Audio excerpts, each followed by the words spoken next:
আসসালামু আলাইকুম। প্রিয় দর্শক, প্রথমেই সংক্ষেপে জানিয়ে দিচ্ছি আমাদের আজকের ভিডিওতে কি বিষয়ে তথ্য থাকছে। খবরের শুরুতেই থাকবে 2020-21 অর্থবছরের প্রস্তাবিত নতুন বাজেটে যেসব পণ্যের দাম বাড়বে। এরপর নিউজে থাকবে প্রস্তাবিত নতুন বাজেট অনুযায়ী যেসব পণ্যের দাম কমবে। পরবর্তী খবরে থাকবে ব্যাংকে যত টাকা তত বেশি কর। নতুন বাজেট অনুযায়ী কারো ব্যাংক অ্যাকাউন্টে 10 লক্ষ টাকার বেশি থাকলেই নতুন যে করের পরিমাণ নির্ধারণ করা হলো। এবং খবরের শেষ অংশে থাকবে প্রবাসীদের প্রতি 1 লক্ষ টাকা থেকে কোনো ভ্যাট তো কাটবেই না, আরও 2000 টাকা দেবে সরকার। এছাড়াও নতুন বাজেটে আরও যেসব সুসংবাদ এলো প্রবাসীদের জন্য। সুতরাং আজকের সবগুলো সংবাদের গুরুত্বপূর্ণ এই তথ্যগুলো সম্পর্কে একসাথে বিস্তারিত জানতে সম্পূর্ণ ভিডিও জুড়ে আমাদের সাথেই থাকুন।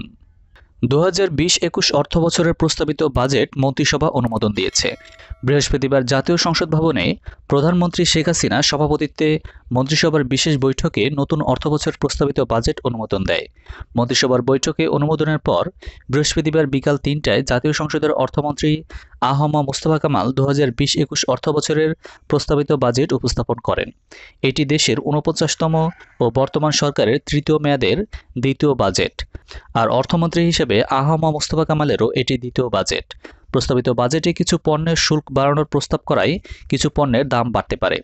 আর এর মধ্যে রয়েছে আসবাবপত্র। আসবাবপত্র বিপণন পর্যায়ে ভ্যাট 5% থেকে বাড়িয়ে 7% করা হয়েছে। এতে ব্র্যান্ডের ফার্নিচারের দাম বাড়বে। প্রসাধনী সামগ্রী। সব ধরনের প্রসাধনী সামগ্রী আমদানিতে সম্পর্ক শুল্ক 10% থেকে বাড়িয়ে 15% করা হয়েছে। এতে ছেলে মেয়ে উভয়েরই প্রসাধনী সামগ্রী কেনার খরচ বাড়বে। সিগারেট। প্রস্তাবিত বাজেটে নিম্নমানের সিগারেটের মূল্যস্তর ও সম্পর্ক শুল্ক এবং প্রিমিয়াম সিগারেটের মূল্যস্তর বাড়ানো হয়েছে। একইভাবে বিড়ির মূল্যস্তর বাড়ানো হয়েছে। এতে বিড়ি সিগারেটের দাম বাড়বে। গুল জর্দা। ধোঁয়াবিহীন তামাক গুল জর্দার মূল্য ও সম্পর্ক শুল্ক বাড়ানো হয়েছে। 10 গ্রাম জর্দার দাম 30 থেকে 40 টাকা এবং সম্পর্ক শুল্ক 50 থেকে 55% করা হয়েছে। একইভাবে 10 গ্রাম গুলের দাম 15 থেকে 20 টাকা এবং সম্পর্ক শুল্ক 50 থেকে 55% করা হয়েছে। এতে জর্দা এবং গুলের দাম বাড়বে। মধু। দেশীয় চাষিদের স্বার্থ সংরক্ষণে মধু আমদানিতে শুল্ক হার বাড়ানো হয়েছে। এতে বিদেশি মধুর দাম বাড়বে। বর্জ্যপাত রোধী যন্ত্র। এ যন্ত্রের আমদানি শুল্ক 5% থেকে বাড়িয়ে 10% করা হয়েছে। এদিকে বৃহস্পতিবার বিকাল 3:30টায় জাতীয় সংসদে উত্থাপিত বাজেটে বেশ কিছু পণ্য ও সেবার উপর শুল্ক কমানোর প্রস্তাব দেন অর্থমন্ত্রী। যেসব পণ্যের দাম কমবে তার মধ্যে রয়েছে মাস্ক, হ্যান্ড গ্লাভস, পিপিই, ওষুধ, আইসিইউ যন্ত্রপাতি, ফেস শিল্ড সহ বিভিন্ন স্বাস্থ্য সুরক্ষা সামগ্রী, charger connector pin, poultry, dairy ও মৎস্য শিল্পে ব্যবহৃত 3টি উপকরণ, ক্যান্সার প্রতিরোধক ওষুধ উৎপাদনে ব্যবহৃত 43টি উপকরণের দাম, nitrogen, oxygen, carbon dioxide, lift প্রস্তুতকারী শিল্পে ব্যবহৃত আমদানি করা সব উপকরণ, অগ্নি নির্বাপন ব্যবস্থাপনায় ব্যবহৃত বিভিন্ন উপকরণ, কম্প্রেসার প্রস্তুতকারী শিল্পে ব্যবহৃত আমদানি করা সব উপকরণ, জুতা শিল্পের বিভিন্ন উপকরণ, পাউরুটি, বিস্কুট ও কেক এবং স্থানীয় পর্যায়ে উৎপাদিত কৃষি যন্ত্রপাতি। এছাড়াও ইস্পাত শিল্পের রিফ্র্যাক্টরি সিমেন্টের উপর শুল্ক কমানো হবে। এছাড়াও দাম কমতে পারে এলপিজি সিলিন্ডার গ্যাসেরও। এছাড়াও রয়েছে চাল, আটা, আলু, পেঁয়াজ, রসুন। স্থানীয় পর্যায়ে সরবরাহের ক্ষেত্রে 5% হারে উৎস কর আদায় করা হতো। এটি কমিয়ে ভিত্তিমূল্যের 2% করা হয়েছে। এতে নিত্য প্রয়োজনীয় এসব পণ্যের দাম কমতে পারে। সরিষার তেল। স্থানীয়ভাবে উৎপাদিত সরিষার তেলের উপর ভ্যাট অব্যাহতি দেওয়া হয়েছে, তাই পণ্যটির দাম কমতে পারে। কৃষি যন্ত্রপাতি। কৃষি যন্ত্রপাতি যেমন power reaper, power tiller, operated seeder, combined harvester, rotary টিলারের উপর ব্যবসায়ী পর্যায়ে ভ্যাট অব্যাহতি দেওয়া হয়েছে। এতে কৃষি যন্ত্রপাতির দাম কমবে। Solar battery. ইটকলের পার্টনার অর্গানাইজেশন থেকে সোলার ব্যাটারি কেনার ক্ষেত্রে উৎপাদন পর্যায়ে ভ্যাট অব্যাহতি দেওয়া হয়েছে। এতে সোলার ব্যাটারির দাম কমতে পারে। চিপস। দেশে উৎপাদিত আলুর পটেটো ফ্লেক্স তৈরির উপর ভ্যাট 15% থেকে হ্রাস করে 5% করা হয়েছে। এতে চিপসের দাম কমতে পারে। পিপিই। দেশে উৎপাদিত পার্সোনাল প্রোটেক্টিভ ইকুইপমেন্ট উৎপাদন ও ব্যবসায়ী পর্যায়ে ভ্যাট অব্যাহতি দেওয়া হয়েছে। এর ফলে দাম অনেক কমে আসবে। Surgical mask. স্বাস্থ্যকর্মীদের সুরক্ষায় দেশে উৎপাদিত সার্জিক্যাল মাস্ক উৎপাদন ও ব্যবসায়ী পর্যায়ে ভ্যাট অব্যাহতি দেওয়া হয়েছে। এতে দাম কমতে পারে। Corona test kit.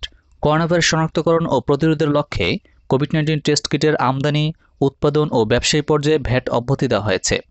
এতে টেস্ট কিটের দাম কমতে পারে। দেশীয় সুতা, প্রতি কেজি সুতার সুনির্দিষ্ট কর 4 টাকা থেকে কমিয়ে 3 টাকা করা হয়েছে, এতে সুতার দাম কমতে পারে।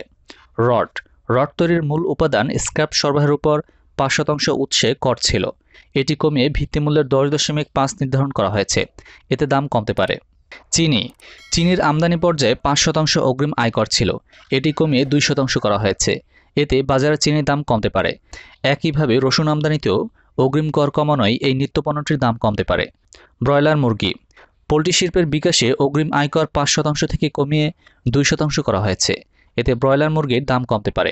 হাঁস মুরগি, হাঁস মুরগির খাদ্য উৎপাদনের কাঁচামাল আমদানি পর্যায়ে অগ্রিম আয়কর 5% ছিল, এটিও কমিয়ে 2% করা হয়েছে, এর প্রভাবে বাজারে হাঁস মুরগির দাম কমে যাবে। ডিটারজেন্ট, এই শিল্পের অন্যতম কাঁচামালের শুল্ক হ্রাস করা হয়েছে, এতে আগামীতে ডিটারজেন্টের দাম কমে আসবে। এরপর রয়েছে জুতা, জুতো উৎপাদনে ব্যবহৃত কয়েকটি কাঁচামালের আমদানির শুল্ক 25% থেকে কমিয়ে 15% করা হয়েছে, এতে দেশের বাজারে জুতার দাম কমে আসবে। এছাড়াও স্বর্ণের আমদানি শুল্ক কমিয়ে দেওয়া হয়েছে, ফলে স্বর্ণের দামও কমছে।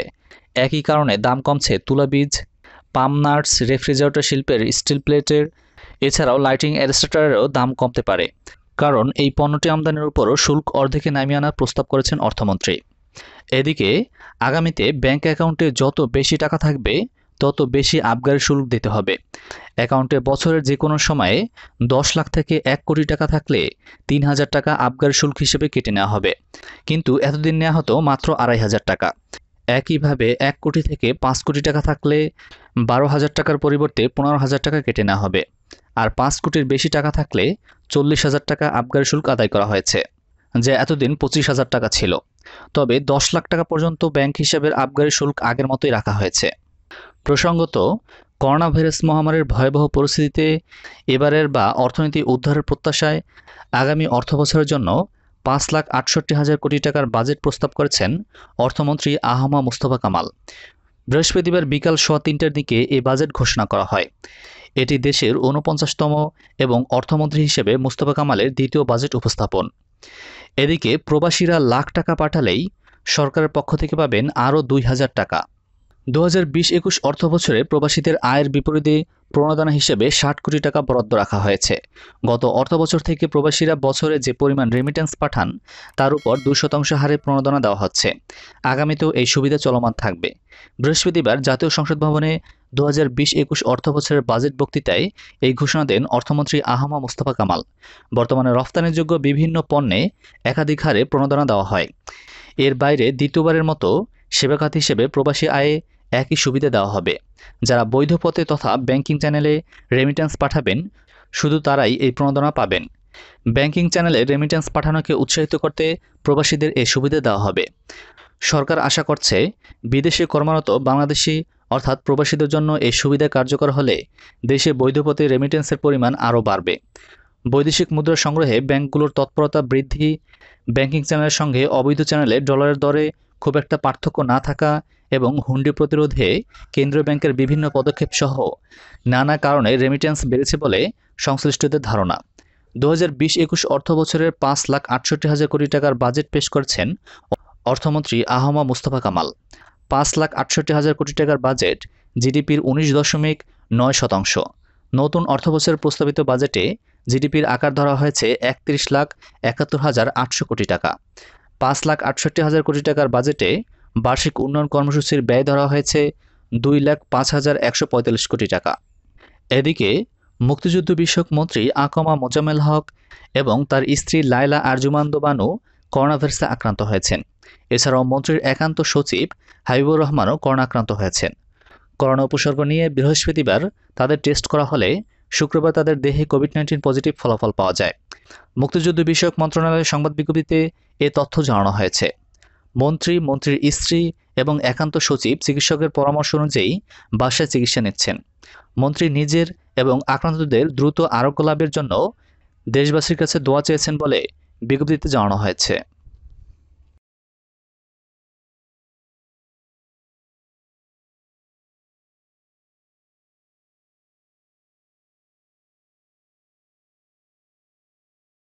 বিনোদন জগৎ ও সাম্প্রতিক ঘটে যাওয়া সকল প্রকার আপডেট খবরাখবর সবার আগে পেতে আমাদের RS ভয়েস টিভি চ্যানেলটি এখনই সাবস্ক্রাইব করে আমাদের সাথেই থাকুন।